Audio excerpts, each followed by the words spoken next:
Bismillahirrahmanirrahim. Assalamualaikum warahmatullahi wabarakatuh. Perkenalkan, nama saya M. Hafif Agustian HR, NIM 2011 92 90. Dari lokal Pai 5H, Prodi Pendidikan Agama Islam, Fakultas Tarbiyah dan Keguruan. Tujuan saya membuat video ini ialah untuk memenuhi tugas ujian tengah semester saya dengan mata kuliah pendalaman materi akidah akhlak di madrasah dengan dosen pengampu Kasful Anwar MPD. Induk akhlak tercela. Akhlak tercela adalah perbuatan atau perilaku yang tidak diridhoi Allah Subhanahu wa taala. Seseorang yang berbohong, sombong, pamer, menyiksa, menyakiti, dan berbagai bentuk ketidakadilan seperti menindas, perbuatan tercela, mengambil hak orang lain dengan paksa, dan lain-lain. Jika ia melakukan akhlak tercela, kebahagiaan yang diperoleh dan perilaku tercela tersebut hanya bersifat sementara. Baiklah, langsung saja. Induk akhlak tercela. Yang pertama ialah hubbud dunya. Apa itu hubbud dunya? Hubbud dunya berarti cinta dunia, yaitu menganggap harta benda adalah segalanya.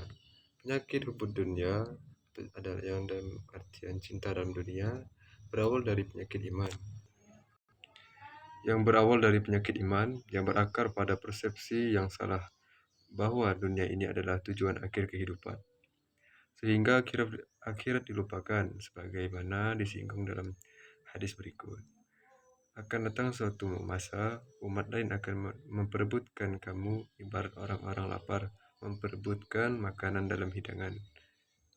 Sahabat bertanya, apakah lantaran pada waktu itu jumlah kami hanya sedikit, ya Rasulullah?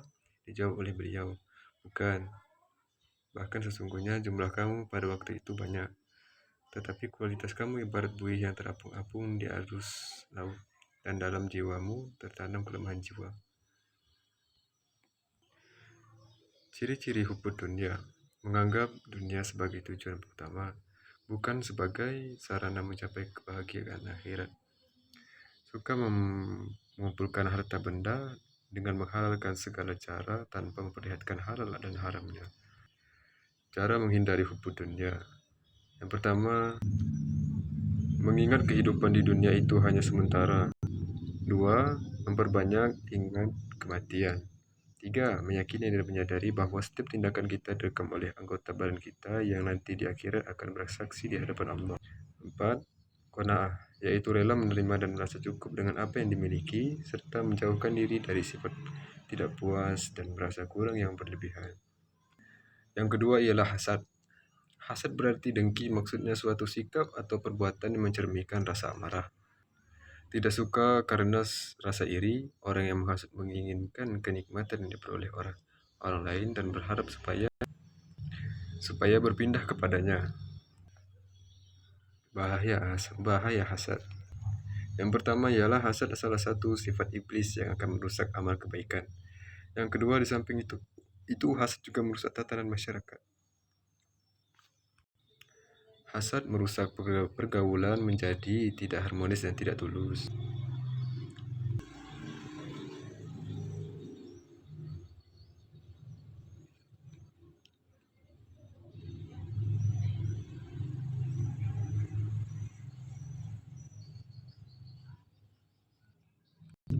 Yang ketiga dari induk akhlak tercela.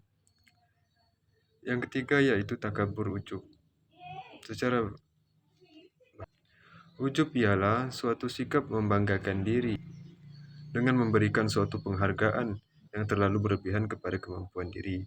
Jadi seseorang yang memiliki akhlak takabur melihat dirinya sendiri lebih tinggi dari orang lain karena ia merasa bangga berlebihan, gembira, dan puas terhadap apa yang diyakininya. Cara menghindari takabur ujub: yang pertama, kita harus selalu memiliki sifat percaya diri. Tetapi jika sudah memasuki ketakaburan dan menganggap rendah terhadap orang lain, inilah yang dikatakan ujub yang dilarang agama. Yang kedua, kita harus selalu ingat dan sadar bahwa dalam sejarah, di atas langit masih ada langit. Dan orang yang ujub, takabur dengan kekuatannya, maka Allah akan menghancurkannya karena Allah tidak menyukai orang-orang yang sombong. Yang ketiga, kita juga harus sadar bahwa ilmu yang kita miliki sangatlah sedikit dibandingkan dengan ilmu Allah Subhanahu wa taala. Bahkan sesungguhnya ilmu kita lebih sedikit dibandingkan dengan orang-orang sekitar kita. Induk-induk makhluk tercela yang selanjutnya ialah riya. Riya adalah mengerjakan sesuatu perbuatan atau ibadah untuk mendapatkan pujian dari orang lain, bukan karena Allah semata. Orang riya tidak ikhlas dalam beramal. Ia senantiasa pamer dan cari perhatian supaya mendapatkan pujian, sanjungan, dan pengakuan. Adapun macam-macam bentuk riya ialah ada 4. Yang pertama, riya dalam niat. Ketika seseorang akan melakukan sebuah amal dalam hatinya, telah ada keinginan atau tujuan selain mencari ridho Allah. Ia sejak awal telah mempunyai niat tidak ikhlas, padahal diterima atau tidak terimanya amal ibadah tersebut dilakukan sangat tergantung pada niat. Yang kedua ialah riya dalam perbuatan. Yang dimaksudkan dengan riya dalam perbuatan ialah ketika kita melakukan sebuah amal ibadah, ia berharap mendapat perhatian dari seorang lain. Yang ketiga, bahaya riya.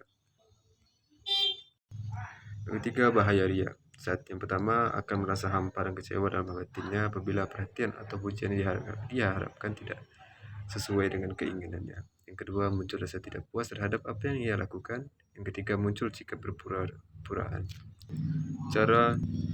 Cara menanggulangi penyakit riya. Ada pun cara-cara upaya agar penyakit rohani tersebut lenyap dari diri kita, diantaranya dengan cara yang pertama, memfokuskan niat ibadah, bahwa ibadah kita hanya untuk Allah. Yang kedua, hindari sikap suka memamerkan sesuatu yang kita punya, karena pada hakikatnya yang kita punya itu hanyalah milik Allah Subhanahu wa taala. Ketiga, tidak menimbulkan kecemburuan sosial bagi orang lain. Sekian dari saya. Saya akhiri. Wassalamualaikum warahmatullahi wabarakatuh.